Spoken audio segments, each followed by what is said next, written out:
En una gélida madrugada de invierno en un tranquilo asentamiento de la sierra, un solitario disparo fracturó la quietud, y con él, algo mucho más profundo. Un agricultor, de 65 años, descargó su arma, afirmando haber percibido peligro cerca de sus animales. Pero una vez que la bruma se disipó, no se encontró ninguna criatura salvaje en la nieve. Era un pastor alemán herido. Su cuerpo demacrado era visible, sus ojos transmitían sufrimiento y su historia era un enigma.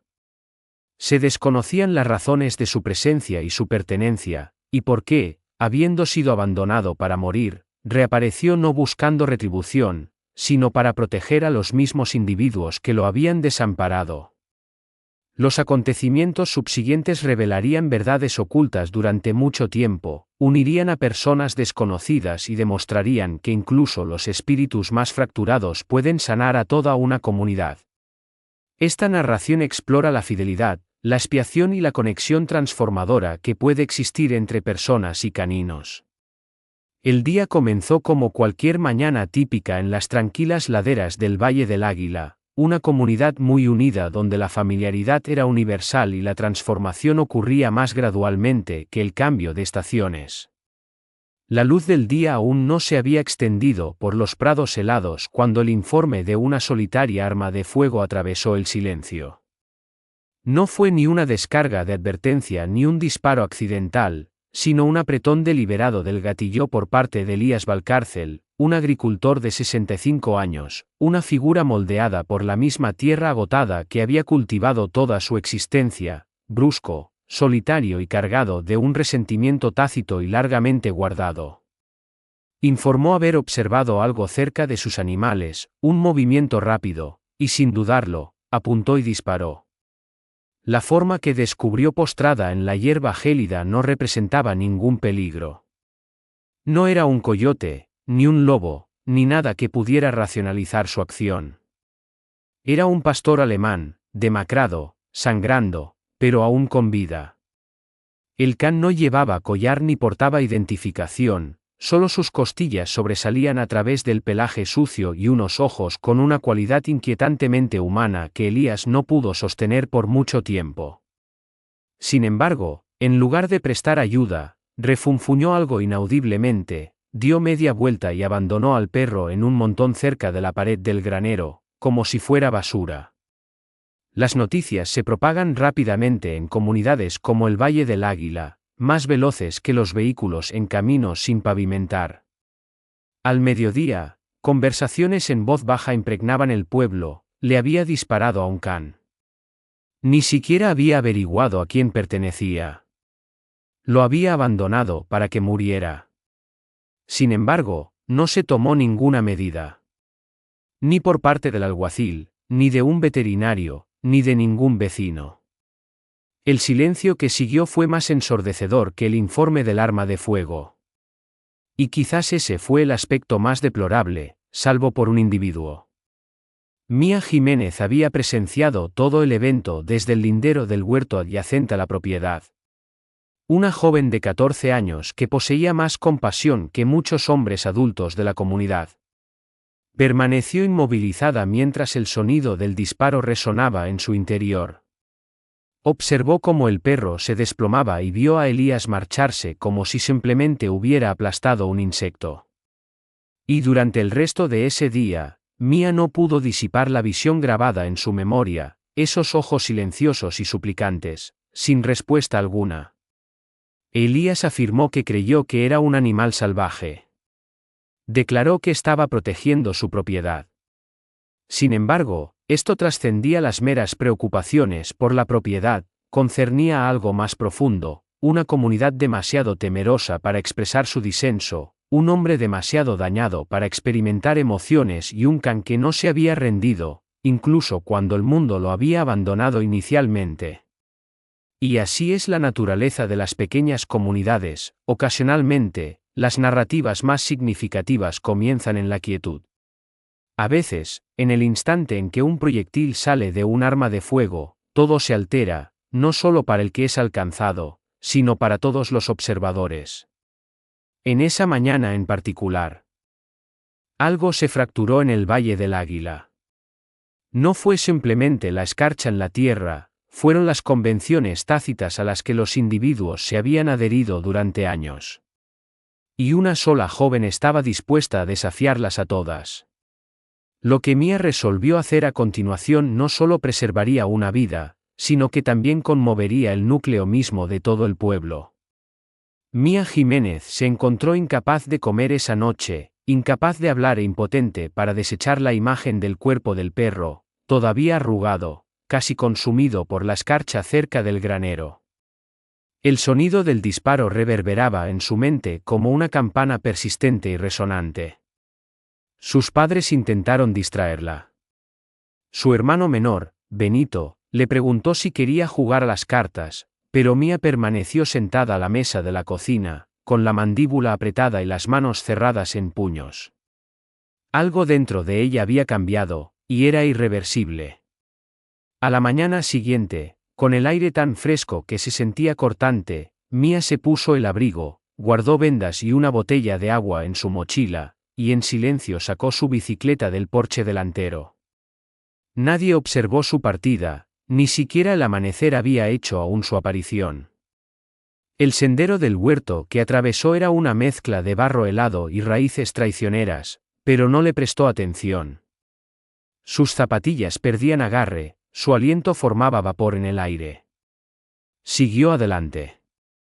Al llegar al granero, su corazón se encogió. Todavía estaba allí. El perro apenas se aferraba a la vida, con la respiración superficial, el cuerpo acurrucado con fuerza como si intentara desaparecer. La nieve se había incrustado en su pelaje. Una pata estaba torcida de forma antinatural debajo de él, y la sangre en su hombro se había congelado en un parche oscuro y helado. Mia cayó de rodillas, parpadeando para contener las lágrimas que picaban con el viento. Sin saber qué decir, pronunció lo que su hermano solía decirle a su viejo labrador durante las pesadillas: «Te tengo, ¿vale? No estás solo». Con manos temblorosas, se quitó la bufanda y la presionó contra la herida. El perro se estremeció pero no emitió ningún gruñido. Sus ojos se abrieron ligeramente, oscuros, desconcertados, inquisitivos. En ese instante fugaz, apenas un segundo, algo tácito pasó entre ellos, un entendimiento, un acuerdo silencioso. Mia agarró el mango de un viejo trineo de madera cerca de la valla. Estaba destinado a la cosecha de manzanas, no para transportar perros heridos en condiciones de helada, pero lo arrastró de todos modos, lo levantó con todas sus fuerzas y comenzó el lento y silencioso viaje de regreso a través del huerto.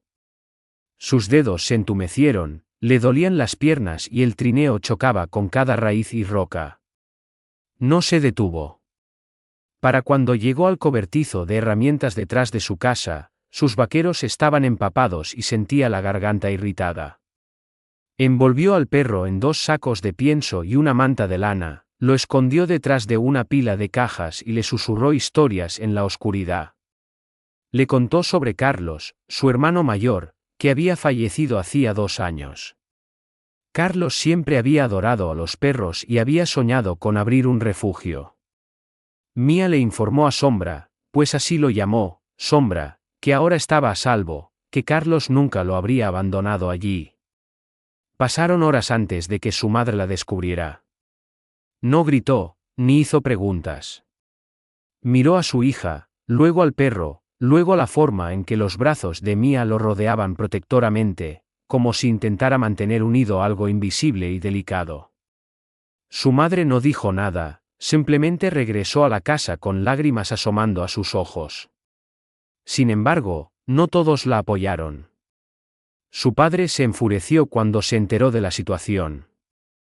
No puedes simplemente tener un perro moribundo en nuestro cobertizo, Mia. No es seguro. ¿Y si tiene rabia? ¿Y si muere ahí dentro? Pero Mia se mantuvo firme. Por primera vez en meses, no titubeó al hablar. No cedió. No voy a dejar que muera solo. Y de alguna manera, esa declaración puso fin a la discusión abruptamente. Esa noche, Sombra gimió una vez mientras dormía. Mia se sentó a su lado, con la mano apoyada suavemente en su espalda. El perro tenía fiebre, seguía sangrando, seguía luchando. Pero por primera vez desde el disparo, no estaba solo en el frío. Y eso fue un comienzo. Las repercusiones de las acciones de Mia pronto se extendieron por el Valle del Águila, pues en tales pueblos los secretos son fugaces y las segundas oportunidades no son universalmente aceptadas. No pasó mucho tiempo para que el silencioso acto de compasión de Mia transportara a un pastor alemán gravemente herido al cobertizo de herramientas de su familia, se extendiera por los chismes del pueblo como un reguero de pólvora por hierba seca. En la tienda de ultramarinos, entre tazas humeantes de café demasiado cargado, los habituales ya se habían formado sus opiniones. Es simplemente un perro callejero, conjeturaron algunos. Podría ser peligroso, opinaron otros, negando con la cabeza, sus ojos brillando con algo parecido a la vergüenza. Ese hombre simplemente le disparó y se marchó, comentó una mujer en voz baja. Y ahora fingimos que es aceptable. Pero el hombre en el epicentro de la agitación, Elías Valcárcel, permaneció en silencio. Cesó por completo sus visitas al pueblo, permaneciendo recluido en su propiedad, atendiendo sus tareas como si las estaciones no hubieran cambiado. Quizás fue orgullo, quizás fue algo más profundo, una culpa que no sabía cómo sobrellevar. El padre de Mia, mientras tanto, se encontraba atrapado en un dilema moral. No quería al perro allí, no confiaba en él y no deseaba que su familia se viera envuelta en algo que olía a problemas. Sin embargo, cada vez que observaba a Mia sentada en silencio junto al perro en el cobertizo, leyendo los viejos libros de Carlos, no podía decidirse a llevarse a Sombra. Quizás era la forma en que ella miraba al animal, como si percibiera algo en ese perro que el resto del mundo se negaba a reconocer. Sombra, por su parte, no estaba facilitando la recuperación. Se abstuvo de comer durante los 2 primeros días, apartó la cabeza cuando le ofrecieron agua y se estremeció con cada crujido de la puerta del cobertizo, con cada ráfaga de viento. La madre de Mia llamó a una antigua mentora, una veterinaria jubilada llamada Doña Selma, que hacía mucho tiempo había cambiado su estetoscopio por herramientas de jardinería. Doña Selma echó un vistazo a Sombra y declaró: «Este perro ha soportado una guerra. Pero sigue aquí. Eso significa algo». Con antibióticos prestados, gasas donadas y la paciencia inquebrantable de Mia, Sombra comenzó gradualmente a parpadear con más frecuencia, a mover las orejas y a respirar más profundamente. Pero justo cuando el optimismo comenzaba a emerger como la vegetación primaveral, se extinguió abruptamente. Ocurrió en la tercera noche. Una tormenta eléctrica descendió como una locomotora, trayendo cortinas de lluvia y relámpagos que partían el cielo. Mia corrió al cobertizo de herramientas con una linterna y mantas adicionales. Pero el cobertizo estaba vacío. La puerta estaba entreabierta y Sombra se había ido, desaparecido sin dejar rastro. Cundió el pánico. Mia registró los campos con una linterna hasta que su voz se volvió ronca de tanto llamarlo. Dejó cuencos de comida en la puerta del cobertizo. Su padre caminaba de un lado a otro del porche, murmurando sobre cómo los animales salvajes regresan a sus hábitats naturales. Pero Mia sabía que Sombra no había huido porque fuera salvaje, había corrido porque algunas heridas no residen simplemente bajo la piel, habitan en los mismos huesos. Entonces llegó el giro inesperado. 2 días después, se denunció un robo en la granja de los Jiménez. Habían forzado la entrada del viejo granero en plena noche. Se sustrajeron herramientas y cableado de cobre. Pero el ladrón no llegó lejos. Lo encontraron a la mañana siguiente en el sendero del huerto, sangrando, desorientado e incoherentemente divagando sobre ojos en la oscuridad y un perro enorme que apareció de la nada. Su brazo presentaba marcas de mordiscos, profundas. Inicialmente, la gente se mostró escéptica, pero luego observaron las huellas de las patas, grandes, profundas, inconfundibles, que conducían desde el granero por el sendero y desaparecían entre los árboles. Mía no dijo nada, no lo necesitaba. El pueblo reanudó sus susurros, esta vez de forma diferente. Un perro fantasma, un guardián, una sombra vigilando el valle. Y así, sin más, la narrativa cambió. El Valle del Águila había capeado tempestades antes, pero ninguna comparable a esta. No del tipo que dejaba árboles retorcidos y graneros demolidos. Esta era del tipo que hervía a fuego lento bajo la piel de la gente, donde el miedo se mezclaba con la culpa y la vergüenza flotaba opresivamente en el aire. El robo en el granero de los Jiménez se convirtió en el único tema de conversación, no por lo que se robó, sino por su conclusión: un hombre, arañado y ensangrentado, balbuceando sobre una sombra negra con ojos luminosos que se materializó de la nada. No era simplemente peculiar, era inquietante. Algunos lo descartaron como una invención, otros juraron su autenticidad. Y cuando Mía pronunció en voz baja el nombre de Sombra, las discusiones se volvieron más apagadas y 10 veces más cargadas. Mía, mientras tanto, continuó regresando al cobertizo del huerto cada tarde, los haces de su linterna escaneando las líneas de árboles, su corazón latiendo con una esperanza que se negaba a menguar. Dejaba comida, agua fresca y una manta. Cada mañana, la comida había desaparecido. Pero Sombra no se reveló, todavía no. Era como si se hubiera transformado en algo completamente diferente, observando desde más allá del alcance, sin confiar ya en el mundo que había intentado aniquilarlo. Luego vino el segundo robo. Otra granja, la misma historia, herramientas robadas, un rastro de sangre y un hombre demasiado traumatizado para describir a su agresor, solo ojos abiertos y aterrorizados y una sola frase: no era normal. Ahora, en cualquier otro pueblo, esto incitaría al pánico: cerrad vuestras puertas, armaos, comenzad a buscar lo que no pertenece. Pero esto era el Valle del Águila, y ocurrió algo inesperado. Una mujer llamada Doña Remedios, una viuda de unos 70 años que vivía sola junto al río, se presentó con un tipo diferente de relato. 2 noches antes, se había resbalado en su porche helado y no había podido levantarse. Sin teléfono y sin vecinos cerca, yació allí durante horas, temblando, sus fuerzas menguando, hasta que sintió un aliento cálido y un cuerpo pesado presionarse contra su costado. Un perro, grande, silencioso, tranquilo, se quedó con ella toda la noche, acurrucado a su lado como un protector silencioso. Por la mañana, cuando su hijo la encontró, el perro había desaparecido, dejando atrás solo huellas de patas y un trozo de la vieja bufanda roja de Mía, anudada suavemente alrededor de su pata. El pueblo ya no estaba nervioso, estaba intrigado. Elías, por el contrario, no había hablado con nadie en días. Observaba las miradas, oía los murmullos, y cada vez que surgía el tema, se retiraba aún más a su bastión de soledad. Pero algo también estaba cambiando dentro de él. Cada noche, dejaba restos de carne en el borde de su propiedad.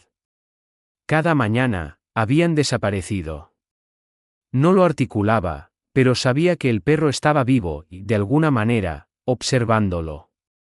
Una tarde, mientras el viento gemía bajo por el valle, Mía estaba de pie al borde del huerto, la luna luminosa sobre ella. Susurró en la oscuridad, sin esperar respuesta: donde quiera que estés, gracias. Se giró para marcharse, luego se detuvo. Unos ojos en la maleza brillaron dorados por apenas un segundo. Sombra emergió, lento y cojeando, su silueta más grande de lo que recordaba, lleno de cicatrices, cansado, pero de pie, vivo. Ella no se movió, él tampoco. Durante un minuto completo, simplemente se miraron el uno al otro. Y entonces él hizo algo que disipó el último de sus miedos: movió la cola una vez, solo una vez, y se fundió de nuevo entre los árboles. Sombra ya no era simplemente un superviviente, era algo más, algo que no pertenecía a un solo individuo ni siquiera a una sola familia. Se había convertido en un mito, una presencia, un protector. Y el pueblo, por primera vez en mucho tiempo, comenzó a mirar hacia adentro. ¿Qué habían permitido que ocurriera? ¿De qué más habían apartado la mirada? ¿Y qué harían ahora que el perro que habían abandonado los estaba salvando silenciosamente? El viento esa noche era normal, aullaba como si advirtiera de algo invisible. Los árboles del huerto se doblaban bajo su fuerza.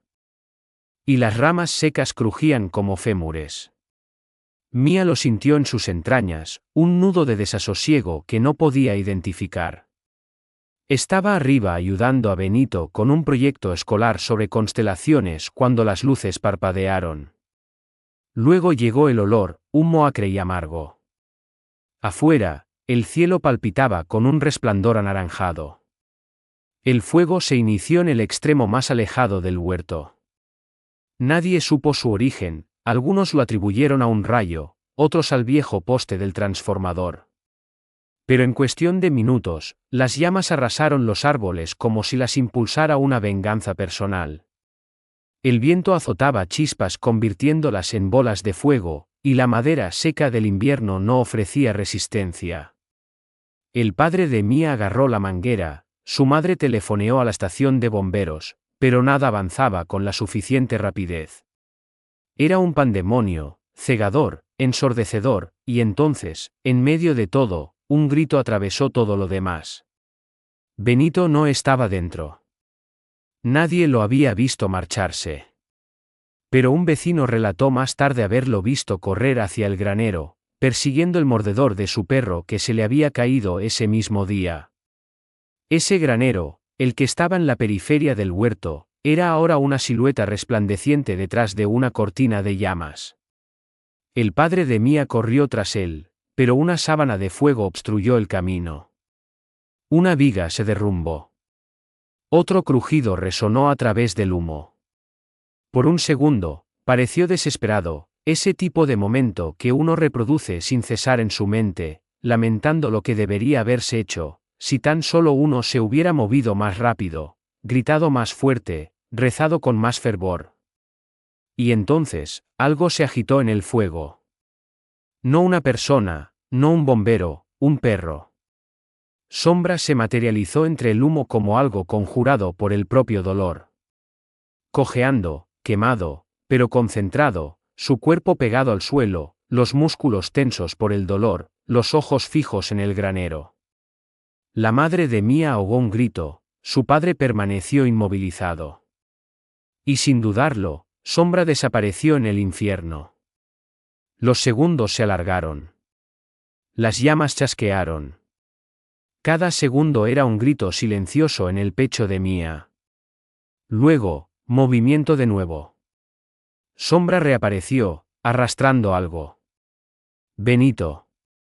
La camisa del niño estaba chamuscada, sus ojos desorbitados por el terror, pero estaba vivo, tosiendo, llorando. Sombra sujetaba su cuello como un salvavidas, arrastrándolo centímetro a centímetro hasta que se desplomó junto a la familia de Mía en la tierra. El fuego danzaba detrás de ellos como un telón que se cierra. Y justo allí, ante una docena de vecinos atónitos y 2 camiones de bomberos que llegaban, Sombra se desplomó, completamente de costado, con las patas temblando, humo saliendo de su pelaje. No se movió. Y en ese instante, el tiempo no solo se detuvo, se hizo añicos. Alguien lo grabó todo con un teléfono. El vídeo se convirtió en una sensación viral en menos de un día: perro callejero rescata a niño de incendio. El titular estaba en todas partes.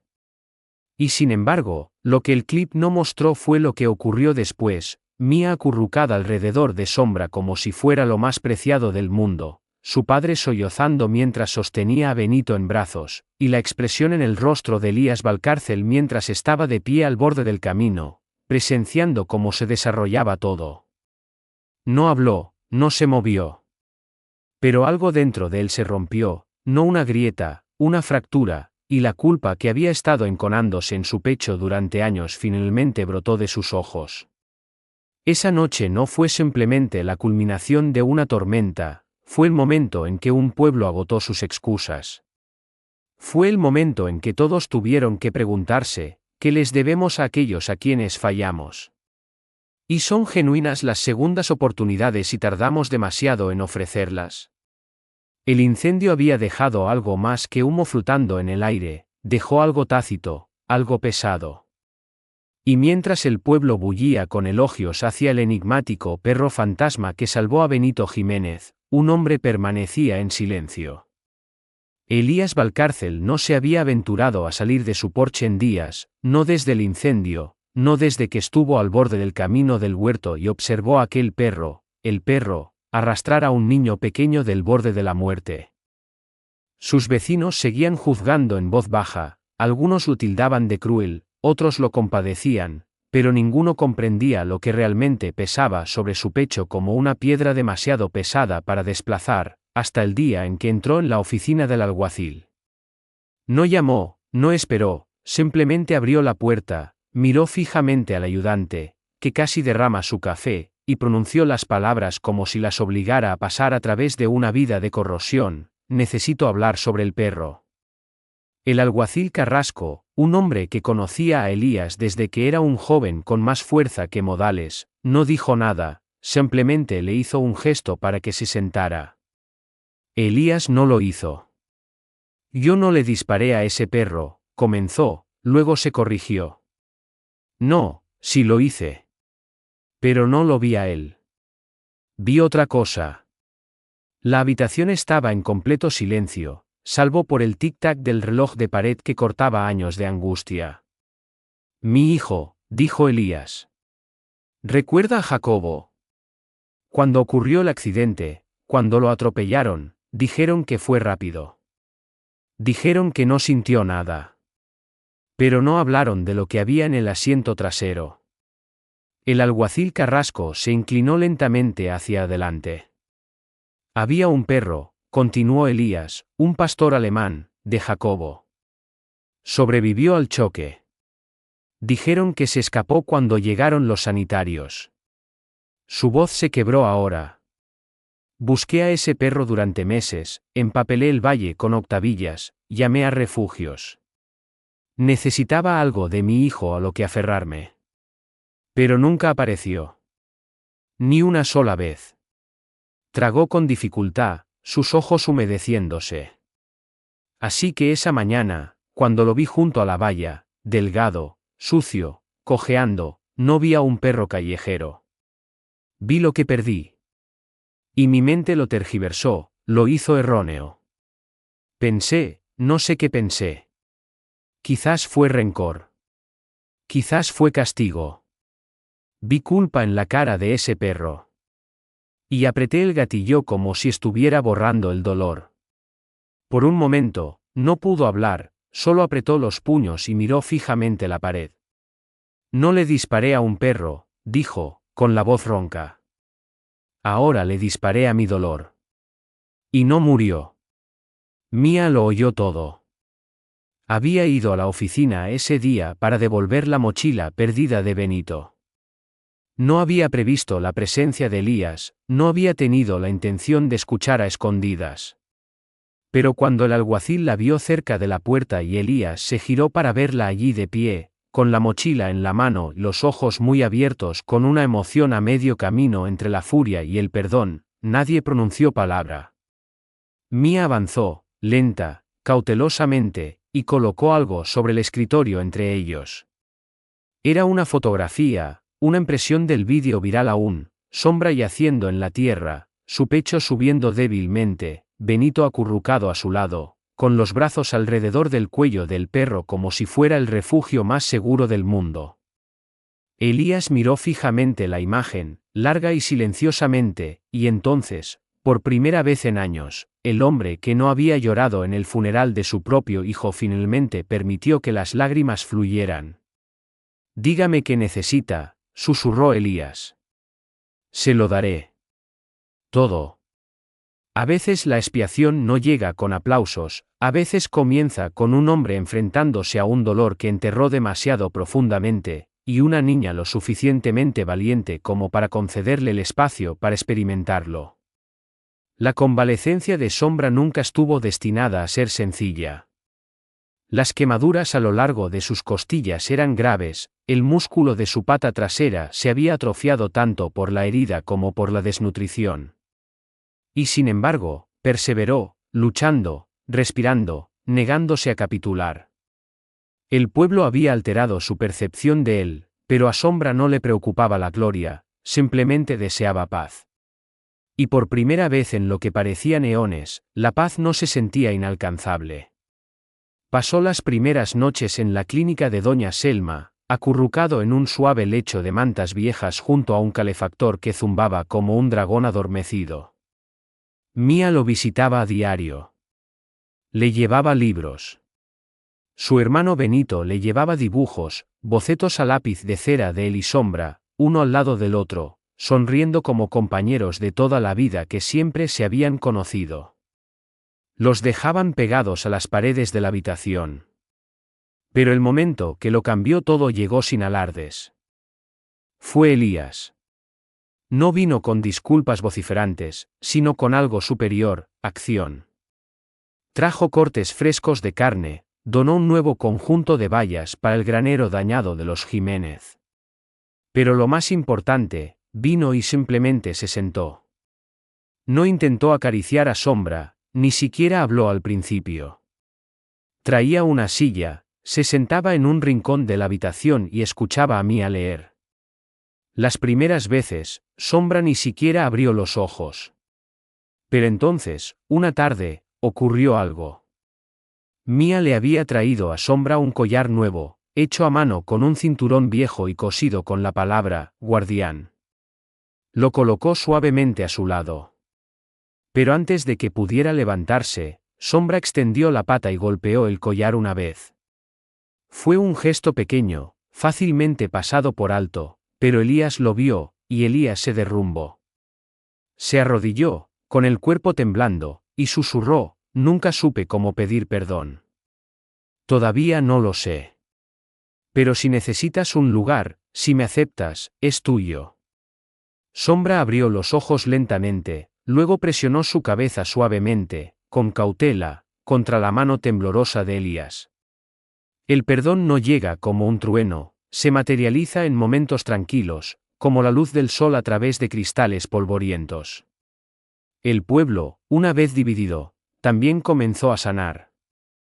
La tienda de ultramarinos inició una recaudación de fondos para un refugio de animales adecuado. Los niños organizaron una venta de pasteles para cubrir los gastos médicos de Sombra, aunque la mayoría de la gente simplemente contribuyó con dinero para verlo caminar de nuevo. Incluso el alguacil, que rara vez sonreía por nada, pasó por la clínica con galletas para perros y un sobre lleno de donaciones de un benefactor anónimo. Nadie preguntó, pero todos lo sabían. Y entonces llegó el momento que todos habían estado esperando. La primavera llegó como un huésped tímido, disipando lentamente la escarcha.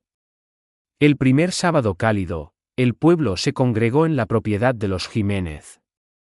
Elías había ofrecido su terreno para algo nuevo, algo duradero, el refugio de Sombra, un albergue de madera con capacidad para 10 perros rescatados. Era modesto, pero era perfecto. Y de pie bajo el letrero recién cortado estaba el propio Sombra, caminando, todavía cojeando, pero erguido con orgullo. Llevaba su collar de guardián. Su pelaje estaba volviendo a crecer. Sus ojos, antes apagados, ahora brillaban con tranquila sabiduría. Los niños hacían cola para acariciarlo. Los adultos observaban desde la distancia, humillados por la historia que una vez habían ignorado. Y Elías, él estaba junto a la puerta con una tablilla y una sonrisa tímida. Ya no era solo un granjero, era un cuidador, un hombre redimido no por palabras, sino por emprender el arduo trabajo de estar presente. A veces la curación no comienza en hospitales o iglesias, a veces comienza con una niña que se negó a apartar la mirada, un perro que se negó a rendirse y un hombre lo suficientemente valiente como para admitir que se había equivocado. Para cuando la primavera se había adueñado definitivamente del valle, derritiendo la quebradiza escarcha que se aferraba a los postes de las vallas y a los rincones olvidados, algo más también se había descongelado, algo más profundo. Los habitantes del Valle del Águila estaban más tranquilos ahora, no por aprensión o juicio, sino por reflexión. La historia del pastor alemán, una vez tiroteado y abandonado, se había entretejido en el tejido mismo del pueblo, ya no era simple chismorreo, ni únicamente redención, se había convertido en memoria. Y la memoria tiene una forma de suavizar los contornos ásperos de un lugar. Sombra no regresó al bosque. Se quedó, no en ninguna casa en particular, sino precisamente donde parecía pertenecer, en el porche del nuevo refugio que Elías había ayudado a construir, observando el mundo pasar con esos ojos serenos y curtidos. Saludaba a cada visitante con un lento movimiento de cola y luego reanudaba su tranquila posición como un centinela tranquilo. No ladraba. No perseguía. Simplemente observaba. Y todos los que venían comentaban lo mismo, sentí como si me entendiera. El refugio de Sombra, evolucionó rápidamente a algo más que una estructura, se convirtió en un símbolo. Un lugar donde los viejos remordimientos y las segundas oportunidades coexistían dentro de las mismas paredes. Perros callejeros, mascotas abandonadas, incluso algunos gatos salvajes encontraron su camino allí durante los meses siguientes. Y Sombra, como un comandante experimentado, mantenía una tranquila vigilia sobre cada nueva llegada. Pero no fueron solo los animales los que se transformaron. Elías se convirtió en un tipo diferente de hombre, no de una manera cinematográfica dramática. Todavía usaba las mismas botas, todavía mantenía más soledad que la mayoría, pero ahora sus manos construían cosas en lugar de romperlas. Plantó flores a lo largo del sendero del refugio. Leyó libros que Mia le recomendó. Incluso habló en una asamblea escolar, nerviosamente, torpemente, sobre el duelo, los errores y cómo un solo acto no necesita definir una vida entera. Y Mia, ella misma se convirtió en una especie de leyenda, la niña que salvó al perro que salvó al pueblo. Tradujo su historia en palabras genuinamente hermosas. Su cuento corto, El perro que observaba el mundo, ganó un concurso estatal. Lo leyó en voz alta en la biblioteca comarcal ante más personas de las que jamás había imaginado. Y cuando llegó a la parte sobre el incendio, el niño, el humo y el perro arrastrándolo de todo aquello, ni un solo adulto en esa sala permaneció con los ojos secos. Benito, naturalmente, ilustró cada página del libro, y Sombra aparecía en cada dibujo. Una mañana nevada, casi un año después del día en que el disparo resonó sobre el suelo frío, el pueblo se reunió para una declaración inesperada. Ni octavillas, ni promoción ruidosa, solo el boca a boca y algo que se sentía sagrado. Estaban nombrando el camino que conducía al refugio. El letrero era simple, tallado a mano, Camino de Sombra. No hubo discursos ese día, solo una reunión de vecinos, abrigados con bufandas y abrigos, de pie inmóviles bajo un cielo gris mientras los primeros copos de invierno descendían. Sombra estaba sentado junto al letrero, su cuerpo más viejo, su pelaje teñido de gris alrededor del hocico. Pero sus ojos, esos ojos profundos y firmes, no habían envejecido ni un ápice. No reaccionó cuando se quitó la tela del letrero. Solo levantó la vista una vez hacia Mia, luego apoyó la cabeza entre las patas y cerró los ojos. El silencio se apoderó de la multitud, no incómodo, ni forzado, simplemente genuino. Un tipo de silencio que lo transmite todo. Porque a veces las historias más resonantes concluyen no en aplausos, sino en un suspiro, un recuerdo, un nombre inscrito en la nieve. Y cuando la gente pregunta por Sombra, ¿de dónde vino? ¿Qué hizo? La respuesta invariablemente llega de la misma manera, con una pausa, una sonrisa y una mirada hacia los árboles. Porque algunos héroes no requieren una correa, solo una segunda oportunidad.